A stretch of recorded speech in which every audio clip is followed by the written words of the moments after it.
So this is the second part after the portal is prepared. Then we do the same thing in WEM. So I'll go to WEM and I'll go to my page and create a site. But I'm going to do a blank site first so that I can use that as a template. So I can adjust the template and have it create or associate to the portal site automatically. So I'll do a simple template site. So we'll do an RL template.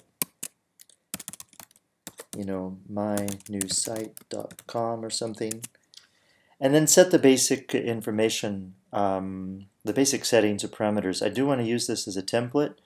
I do maybe want to have a thumbnail, so I'll add a file to the system. I'll browse for a file if I have anything. So a cool thing we can do here is maybe do a capture of an existing site or one of our wireframes. So maybe I'll capture this site and then I'll go add that to my template. Or not my template, then I'll upload that local file. So I find that file that I've just captured and I add that to one of my folders. So I'll add it to like the default folder. I just created this just now, by the way, a little default folder with some basic organization in it. Maybe I can create another one just to make everything new. I'll create an RL folder and I'll just put it there. That looks fine. So I've added a little thumbnail for my site so that I can use it as a template. I'll go to associations and add any associations that I need. So I'll add any content types that I want to add, like all the innovate types, for example. I'll scroll down and perhaps add some formats. The web format is required, but we'll add the other formats as well that are available. I'll scroll down and add any associations if I need. We'll do that later when we associate our content item pages. I'll go to site presentation and set that appropriately to the default server.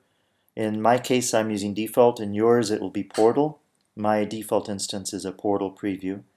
I'll set page templates and layouts here later. I'll go ahead and activate some languages. So maybe I want to support a couple of languages. And then once I've added those languages, I'll activate them and I'll set one of those languages as the default language, right? Scroll down, nothing there. Profiles, if I want to add some profiles. Otherwise, publishing, deployment, the delivery stages, if you have them, caching. But the important thing, though, is canonical URLs for delivery stages and management. Then I'll save and close that. Oh, select the available content types to associate to this site. Yeah, looks fine.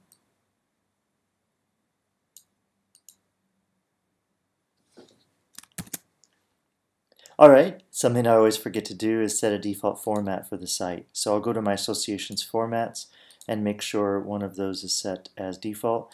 And I'll also activate all the other formats I want to use. Mobile, tablet, web. Now we're in business. I save and close. And there's my template. Once it's created, I go into Site Properties and I'm going to set the basic cloning options. So I'll go to the Cloning tab and I'm going to go and set any associations like default folder to store content instances. And maybe I'll set that to store, to a certain folder like, products, for example. So I'll create a new folder and store all my content there. I will select content types as associate them to the target sites, and that's going to be all. I can copy channel associations if I want, if there are any. I can set initializer classes, presentation. I can clone any templates that have already been created for this site and set a template folder. So if I do have any templates for this site, I can use those. So I'll set some templates and I'll create another RL folder to store my templates. Security and other things, but that's okay. The important thing here is the cloning options when we want to make a copy of this site so that we'll have everything we need that makes everything work. and then I'll save and close.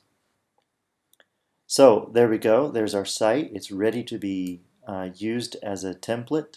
Now in this case, I don't delete that site. I need to leave it there. I can change the permissions so people don't use it.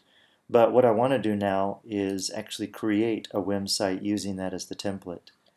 So I could go into that site and maybe add some default presentation and maybe make it more useful. But for the moment, I'll just go ahead and create a site. I'll use the template. And I'm going to scroll to my template that I created earlier. There's my RL template. I click Next. And then it's going to ask me what portal site to use. And I'm going to select the only one that's there, which is the one we just created in Portal using the template there. And then I click Create Site. And then it creates it.